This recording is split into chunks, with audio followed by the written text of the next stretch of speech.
The alarm went off at 5:30 a.m. same as it had for 12 years. Logan West rolled out of bed, careful not to wake Rachel, and padded to the kitchen. The coffee maker gurgled to life as he stood at the window, watching the sun creep over their Louisville neighborhood. This was his favorite time of day. Quiet, peaceful, honest. In 30 minutes, he'd be at West Auto Repair, solving problems with clear solutions. "You're up early," came Rachel's voice from behind him, phone already in hand. "Same time as always, babe. Coffee's almost ready," Logan replied. Rachel scrolled through something, barely acknowledging him. "The Millers are in Cabo again. Must be nice to have money." Logan poured 2 cups, adding cream to hers. "They work hard for it." "Right, because that's the only way to make real money," Rachel said with an edge to her voice. "Some people get to travel, some people get to fix transmissions." The edge in her voice had become familiar lately. Logan handed her coffee, brushing a kiss against her temple. She didn't lean into him like she used to. "I like fixing transmissions, and we travel. Remember Gatlinburg?" Logan said. Gatlinburg, Rachel said it like a dirty word. 2 nights in a cabin that smelled like cigarettes. Meanwhile, the Millers are posting from a resort that costs more per night than you make in a week. The familiar knot formed in Logan's stomach. These conversations were happening more often, always about money, always comparing their life to someone else's highlight reel. "We had fun in Gatlinburg. Remember the moonshine tasting?" Logan tried. Rachel was already scrolling again. "I need to get ready. Department meeting, then drinks with the girls from work. Don't wait up." Logan watched her disappear down the hallway, coffee barely touched. He finished his own cup standing at the sink, looking at their small backyard. The fence needed painting. Little projects they used to tackle together, back when Rachel found satisfaction in improving their home instead of resenting its limitations. At the garage, Logan lost himself in work. Mrs. Peterson's Camry needed brake pads. Danny Rodriguez's pickup had a mysterious knock that turned out to be a loose heat shield. By noon, Logan had diagnosed 3 more jobs, his hands black with grease, his mind clear. "You eating lunch, or planning to survive on motor oil?" Mike Sutton dropped onto the stool next to Logan's workbench. They'd been friends since high school. "Just finishing the Morrison carburetor," Logan answered. Mike studied him. "Rachel still giving you grief about money?" "She's restless, sees what other people have and wonders why we don't have the same," Logan explained. "My dad used to say the grass is always greener because it's fertilized with bullshit," Mike said. Despite his mood, Logan smiled. "Your dad was wise." "Sarah's making chili tonight. You and Rachel should come over," Mike offered. "I'll ask, but she's been working late lately," Logan replied. Logan arrived home to find Rachel modeling outfits in front of their bedroom mirror. She'd changed 3 times. He could tell by the discarded clothes on the bed. "Going somewhere special?" Logan asked. "The work thing I mentioned. Want to look professional," Rachel said. She wore a dress he'd never seen, something that hugged her curves and hit well above her knees. The price tag was still tucked inside. $180. 0 cents. "That's a nice dress." "New?" Logan inquired. "I've had it forever. You just never notice what I wear," Rachel replied dismissively. Logan was certain he'd never seen it, but let it go. "What time will you be home?" "Not sure. Could be late. Don't wait up," Rachel said. She applied lipstick, a shade darker than usual. Everything about her preparation seemed excessive for drinks with coworkers. After she left, Logan stood in their bedroom looking at the chaos of rejected outfits. A receipt had fallen from the dresser. Nordstrom, $347.82. Purchased yesterday. They'd fought about the electric bill just last week. Rachel came home after midnight, moving quietly through the house. Logan pretended to sleep as she slipped into bed, but he could smell expensive perfume, something different than what she usually wore. The next morning, she scrolled through posts from some lifestyle influencer, documenting yoga classes, shopping trips, and elaborate brunches. "Must be exhausting," Logan said, nodding toward the screen. "What?" Rachel asked. "Having your biggest worry be which spa to visit next," Logan clarified. Rachel's eyes flashed. "You think this is a joke? These women work hard for what they have. They're entrepreneurs, building brands, making something of themselves. And what are we doing? Logan asked. Rachel set down her phone with force. We are stuck in the same house, same routine, doing the same things we were doing 10 years ago. When was the last time we did anything exciting? When was the last time we went somewhere that required a passport? We've been talking about Ireland, Logan began. Talking. Always talking, never doing. You know why? Because we can't afford it. Because you're content to fix cars while the world passes us by, Rachel interrupted. The words hit like a slap. Logan set down his coffee, studying his wife's face. There was something he'd never seen before. Not just frustration, but contempt. I thought you liked our life, Logan said quietly. I did. When I was 25 and thought this was temporary. But this is it, isn't it?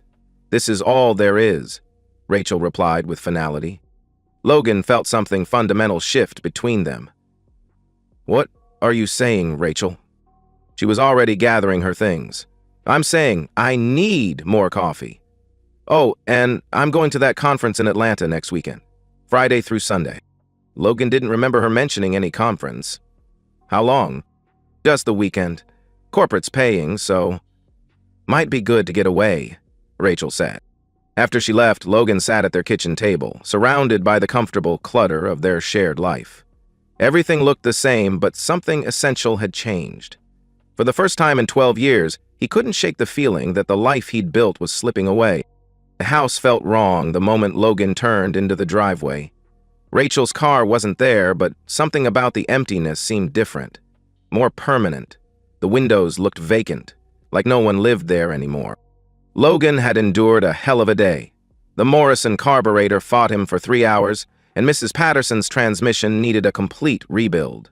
He was tired, dirty, and looking forward to a cold beer and whatever leftovers Rachel had saved him. The front door was unlocked, but the silence that greeted him wasn't normal. Usually he could hear the TV or Rachel moving around. Tonight, the house felt hollow. "Rich?" he called out. No answer. Logan kicked off his work boots and headed to the refrigerator, expecting to find a wrapped plate with reheating instructions. Instead, he found 3 beers, old Chinese takeout, and expired milk. That's when he noticed the note on the kitchen table. Written on their wedding stationery, Rachel's handwriting was neat, deliberate, like she'd practiced it multiple times. Logan, I know this isn't how you imagined coming home tonight, but I couldn't do this face to face. I've thought about this for months, and I've realized that I need more than this life can offer me. I met someone in Atlanta who can give me the kind of future I've always wanted. Real security, real opportunities, a chance to live the life I deserve. I know you'll say we could have worked on our problems, but the truth is, I don't want to work on them anymore. I'm tired of pretending to be satisfied with mediocrity. I'm tired of watching other people live while we just exist. Marcus owns 3 tech companies and has homes in Atlanta, Miami, and Aspen. He's successful in ways you'll never be, and he wants to give me everything you can't. I'm not sorry for choosing myself for once. I've taken what I need. The rest is yours to figure out. My lawyer will be in touch about the divorce. I hope someday you'll understand that this isn't about you not being enough. It's about me finally realizing I deserve more. Rachel. Logan read the note 3 times before the words registered. Marcus. She'd written another man's name with casual confidence. 3 tech companies. The kind of wealth that made his garage seem pathetic. He walked through the house like a man surveying storm damage. Rachel's closet was half empty. Her jewelry box was gone. Expensive makeup she'd started wearing, all gone. But she'd left the everyday things. Old sweaters, worn jeans, comfortable clothes from her old life. His phone buzzed. For a wild moment he thought it might be Rachel. Instead, "Mike, you and Rachel want dinner tomorrow?" Logan typed back, "Rain check." Something came up. He tried calling Rachel. Straight to voicemail. Not even her voice anymore. He tried texting, "We need to talk," delivered but never read. Logan opened his laptop and searched for Rachel's social media. Facebook was blocked, but Instagram was public. The most recent post was from 6 hours ago. Her feet by a hotel pool, cocktail in frame, tagged at the Four Seasons Atlanta. Caption: New life, new adventures, so grateful for new beginnings. Dozens of likes and congratulations from mutual friends. Rachel had been sharing her plans with everyone except her husband. He scrolled further back, finding photos from the past month he'd never seen. Rachel at expensive restaurants, shopping in boutiques, with a man who had to be Marcus. Silver-haired, well-dressed, possessively touching Rachel's back in every shot. One photo showed Rachel wearing diamond earrings that caught light like stars. Caption: When someone shows you how you deserve to be treated. Posted 3 weeks ago, while Logan worked double shifts for their new roof. Logan closed the laptop and sat in the dark living room. Their wedding photos still lined the mantel. Rachel's romance novel, about a woman leaving her ordinary husband for a billionaire, was bookmarked on the coffee table. How had he missed all the signs? His phone rang. His mother's number. "Logan, honey, I just saw Rachel's Facebook post about moving to Atlanta. Is everything okay?" his mother asked. So Rachel had made it official. "Everything's fine, Mom. Just going through some changes," Logan replied. "Do you want to come over? Your father's making chili," his mother offered. "I'm okay, really. Just need time to process," Logan said. Logan returned to the kitchen and read the note one final time. "I hope someday you'll understand that this isn't about you not being enough. It's about me finally realizing I deserve more." The cruelty of that line hit like a physical blow. She'd framed her betrayal as personal growth, her abandonment as self-actualization. She wasn't leaving him for another man. She was leaving him for a better version of herself. He folded the note and put it in the kitchen drawer next to warranties and takeout menus. Then he opened a beer and sat at their table, listening to the house settle around him. By morning, Logan had finished all 3 beers and made a decision. He wouldn't chase her, he wouldn't beg. Rachel had made her choice, and Logan would respect that choice by making one of his own. He would let her go. But first, he would make sure she understood exactly what she was walking away from. Logan didn't call in sick. At 5:30 a.m., his alarm went off, same as always. He made coffee, drove to the garage, and pulled on his coveralls like any other Wednesday. Mike was organizing parts for a timing belt replacement. He looked up when Logan walked in. "You look like hell," Mike observed.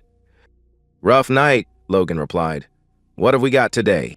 Mike studied his friend's hollow eyes, the tight jaw, the way he moved like everything hurt. "Logan, what happened?" "Rachel left, found a rich guy in Atlanta, says she deserves more than I can give her," Logan explained matter-of-factly. Mike set down the belt tensioner. "Jesus. When?" "Yesterday. Came home to a note," Logan said. He was already walking toward Mrs. Patterson's transmission. "I'd rather just work today." For 8 hours, Logan lost himself in automotive repair. The transmission needed a complete rebuild, every gasket, seal, and moving part carefully cleaned and reassembled. It was methodical work, requiring complete attention, and Logan was grateful for the precision it demanded. Mike respected his silence, handling customers while Logan worked. Word spread quickly. By afternoon, 3 customers had awkwardly offered sympathies, having heard through the Louisville grapevine about Logan's wife leaving with another man. "Don't know what she was thinking," said Tommy Rodriguez. "You're good people, Logan." Logan just nodded and handed over keys. What could he say? That his wife had calculated their marriage's value against a tech entrepreneur's portfolio and found their life wanting? That evening, Logan visited Janet Mills, the attorney who'd handled their house purchase. Janet was 60-something, with silver hair and a no-nonsense demeanor. "I'm sorry this is why you're here," Janet said, reviewing Rachel's note. "How do you want to proceed?" "Quickly and fairly, she can have whatever she wants. I just want it finished," Logan replied. Janet raised an eyebrow. "Logan, Kentucky is an equitable distribution state. You're entitled to half of everything." "She doesn't want any of it. She wants her rich boyfriend to take care of her now." Logan's voice was steady. "Make sure she can't come back later claiming she changed her mind." "Emotions change. People get practical when excitement wears off," Janet warned. "Draft whatever papers you need, but make them ironclad. No surprises later," Logan insisted. Over the following weeks, Logan settled into new routines. He arrived earlier, stayed later, taking jobs he'd previously referred elsewhere. Extra work meant extra money, but more importantly, less time to think about the empty house. He started eating dinner at the garage, ordering takeout while working on side projects. Mike occasionally invited him over, but Logan usually declined. He wasn't ready for well-meaning sympathy or explaining what went wrong. Instead, he threw himself into improving the business. He researched diagnostic equipment, negotiated better parts deals, started a website with online scheduling. Work that had seemed good enough before now demanded excellence. The house was harder. Logan kept Rachel's things in boxes, not from hope, but because disposing of 12 years felt like work requiring more emotional energy than he could spare.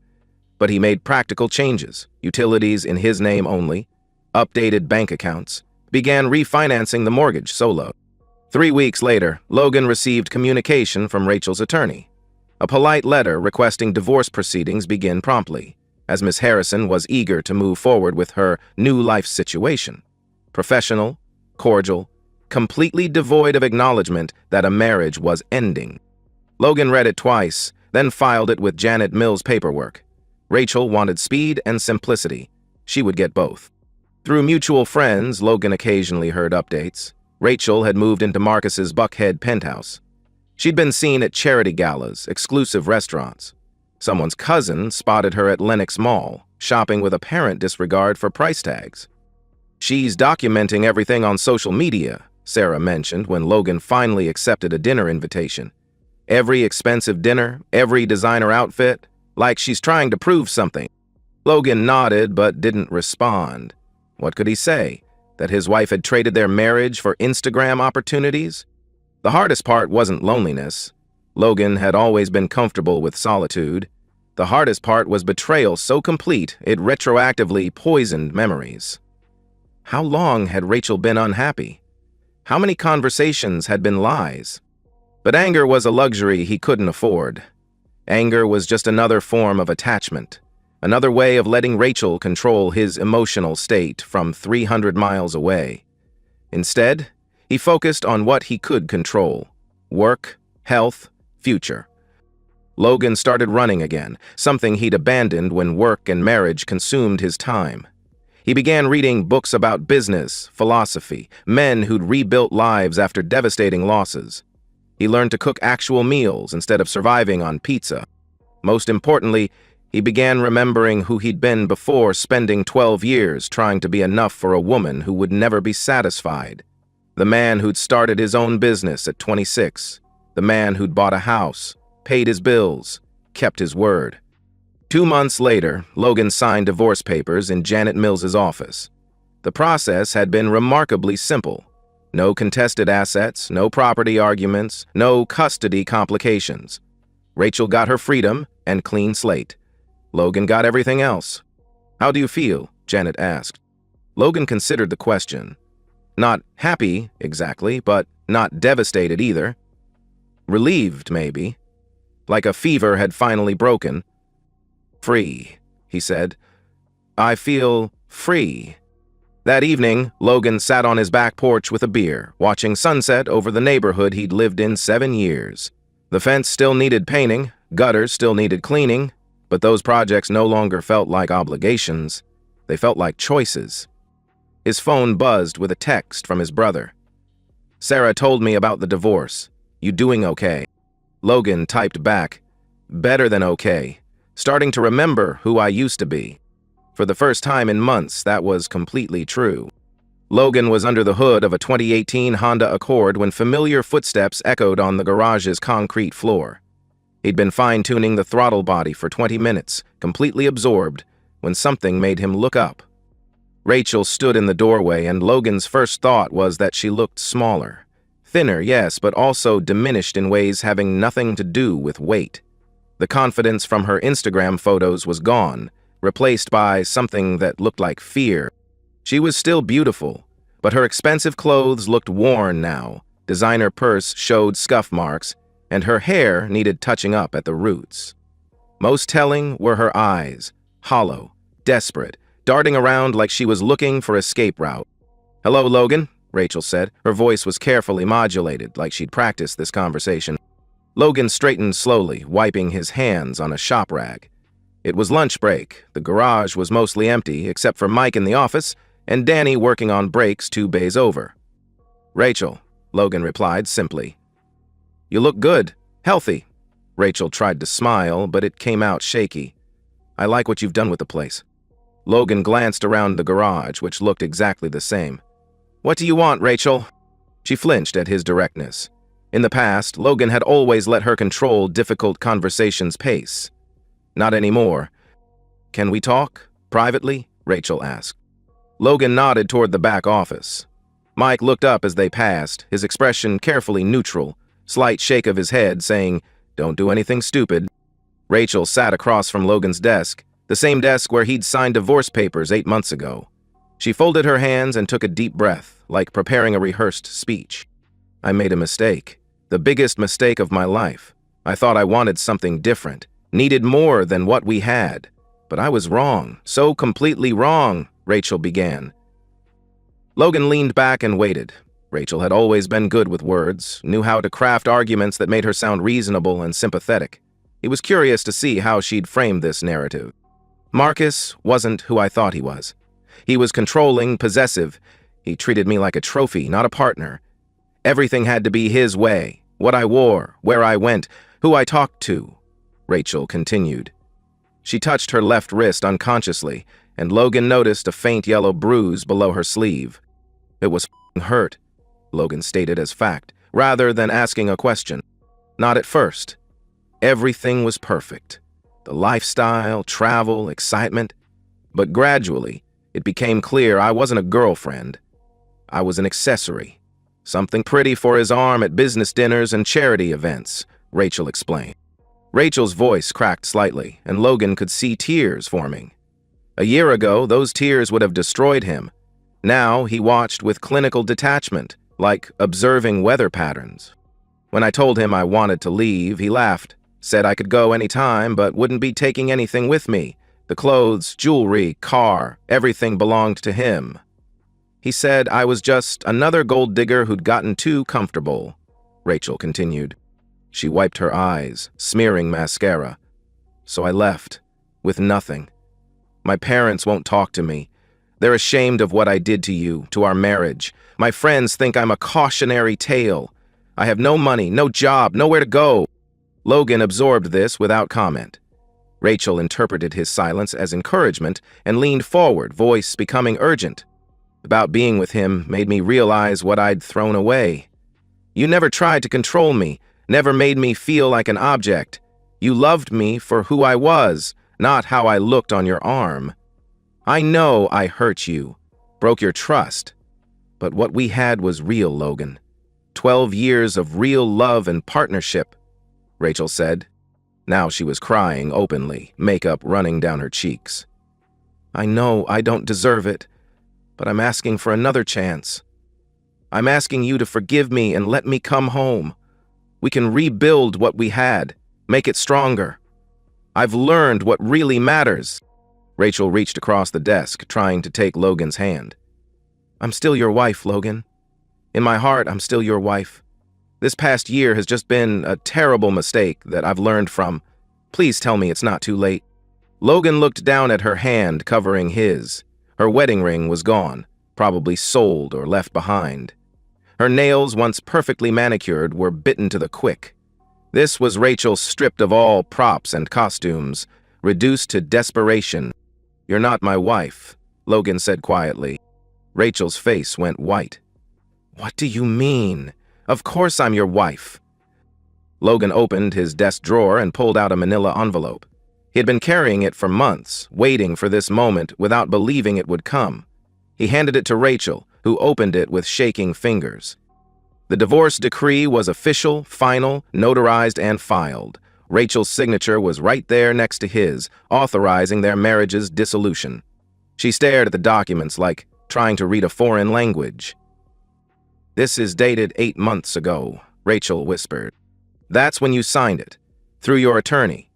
You said you were eager to move forward with your new life situation. Logan's voice was perfectly calm, reciting facts. The divorce has been final for 8 months. You're not my wife. You're my ex-wife. Rachel looked up from the papers, face a mask of shock and growing panic. But I never meant for it to be permanent. I thought it was just paperwork, something we could undo. When what? When your rich boyfriend got tired of you? When you realized trading up wasn't as easy as you thought? Logan leaned forward slightly. You made your choice carefully, deliberately, publicly. You documented every step on social media. Logan, please, Rachel began. You left me a note on our kitchen table. You said you weren't sorry for choosing yourself. You said you hoped I'd understand that you deserved more than I could give you, Logan continued. Rachel's face crumpled, ugly sobs racking her body. I was stupid, selfish. I got caught up in the excitement and money and lost sight of what was important. But I know better now. I know what real love looks like. Do you? Logan stood, walking around the desk. Because real love doesn't leave a note and disappear. Real love doesn't block phone numbers and post photos designed to hurt. Real love doesn't plan an exit strategy for months while lying every day. Rachel looked up through tears, and Logan could see the exact moment she realized begging wouldn't work. Her expression shifted, desperation transforming into something harder. You owe me something. 12 years, Logan. 12 years of my life. I made a mistake, but that doesn't erase everything we built together, Rachel said. I didn't throw you away, Logan said calmly. You threw yourself away. Now you're facing the consequences. Rachel stood abruptly, chair scraping concrete. So, that's it? You're just going to let me have nothing while you sit here feeling self-righteous? I'm going to let you handle your life the same way you handled ending our marriage. On your own, without consulting me. Logan opened the office door. You chose independence, Rachel. You chose to bet everything on a man you barely knew rather than work on a marriage with someone who loved you unconditionally. Now, you get to live with that independence. Rachel stared at him, cycling through emotions. Disbelief, anger, calculation. Finally, she seemed to settle on one last, desperate manipulation attempt. What about forgiveness, Logan? What about second chances?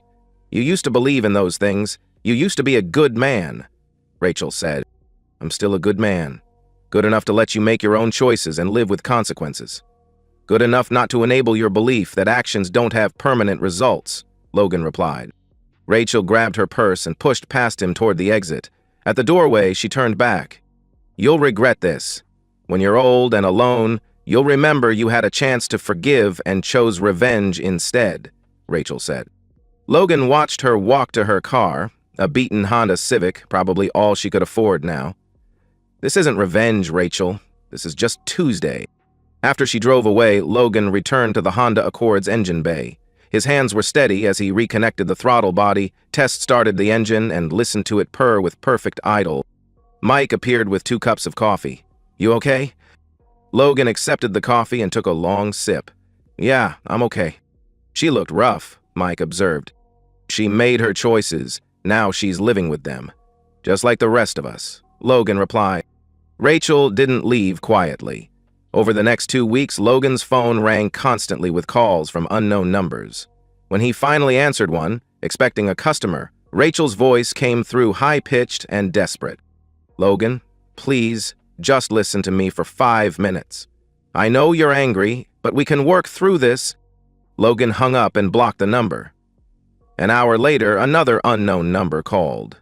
He let it go to voicemail. The messages were variations on the same theme.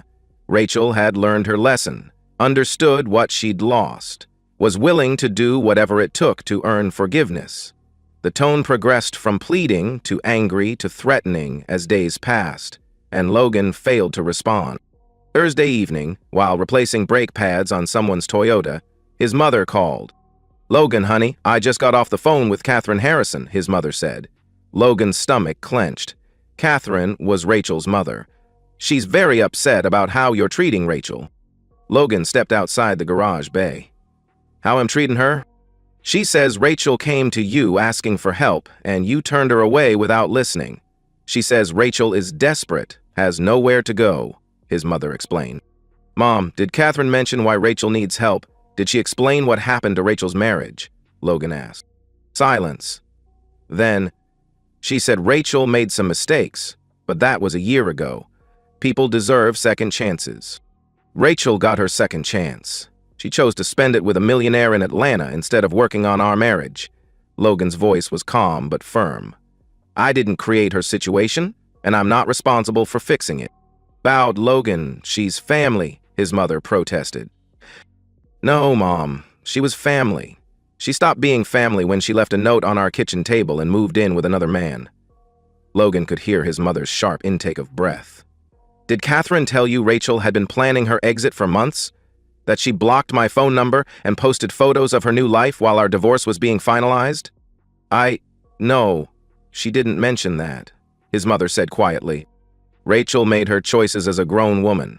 Now she gets to live with them as a grown woman. I'm not her safety net anymore, Logan concluded. 2 days later, Rachel's father called. Logan, this is Bill Harrison.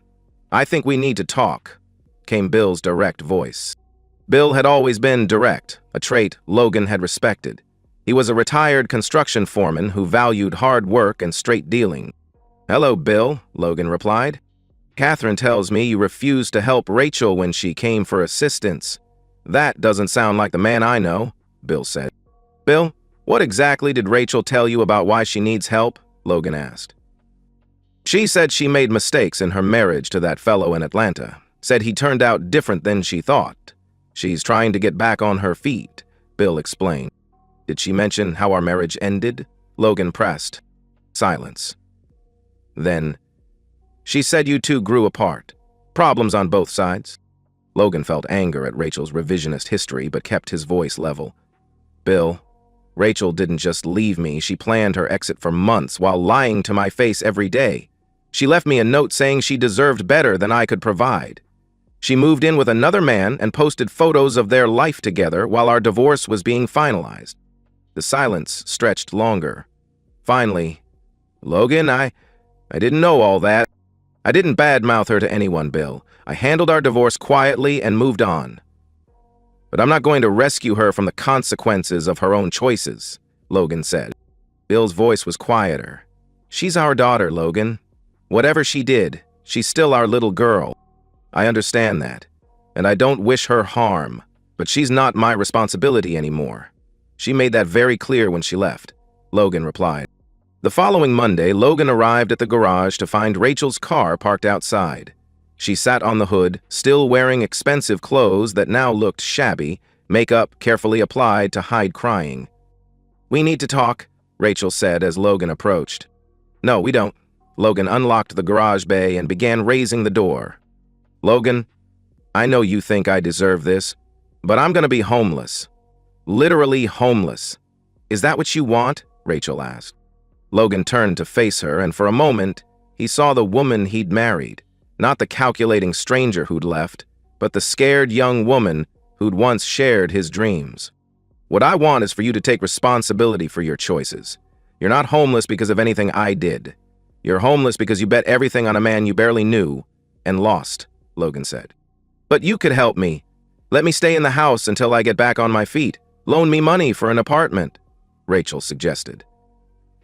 I could enable you to avoid consequences of your actions. I could teach you there's always someone to catch you when you fall, no matter how deliberately you jump, Logan replied. Rachel's composure finally cracked completely. What is wrong with you? Where is the man I married? The man who believed in forgiveness and second chances. Learned that some bridges, once burned, can't be rebuilt. He learned that forgiveness doesn't mean erasing consequences. And he learned to tell the difference between helping someone and being used by them, Logan answered. He sat down with Orloff and Penn at Helpers at midnight on the floor. Logan walked into the garage and Rachel followed. Fine, she said, her voice taking on a harder edge. If you won't help voluntarily, maybe I need to explore other options. Maybe I need to talk to a lawyer about what I'm entitled to from our marriage. Logan stopped working and looked at her with something approaching pity. Rachel, you already talked to a lawyer. 8 months ago. You signed away any claim to anything from our marriage in exchange for a quick, clean divorce. Without I was under duress. I wasn't thinking clearly. A judge might see it differently, Rachel countered. You were under duress from your eagerness to start your new life with your wealthy boyfriend. Logan pulled out his phone and scrolled through photos until he found what he was looking for. Here's your Instagram post from the day you signed the papers. Officially single and ready for my new adventure. So grateful for fresh starts. Rachel stared at the phone screen, her face going pale. You documented your happiness about ending our marriage, Rachel. You celebrated it publicly. You can't undo that now just because your adventure didn't work out, Logan said. Rachel stood in the middle of his garage, surrounded by the honest work that had defined Logan's life while she was chasing fantasy, and Logan could see the exact moment she realized her situation was truly hopeless. No legal recourse, no emotional manipulation, no social pressure would change the fundamental fact that she had destroyed her safety net. I hope you're happy, she said finally, voice thick with tears and rage. I hope this revenge feels good. This isn't revenge, Logan replied, returning to his work. Revenge would be me actively trying to hurt you. This is just me refusing to save you from yourself. Rachel left without another word, and Logan never saw her again. Through mutual friends, he eventually heard she'd moved back to Ohio to live with a cousin, found work at a department store, and was slowly rebuilding her life from nothing. Logan felt no satisfaction in her struggles, but no guilt either. Rachel had made her choices as a free adult, and she was facing consequences as a free adult. 6 months later, Logan was closing the garage when Mike approached with an envelope. This came to the shop today, Mike said.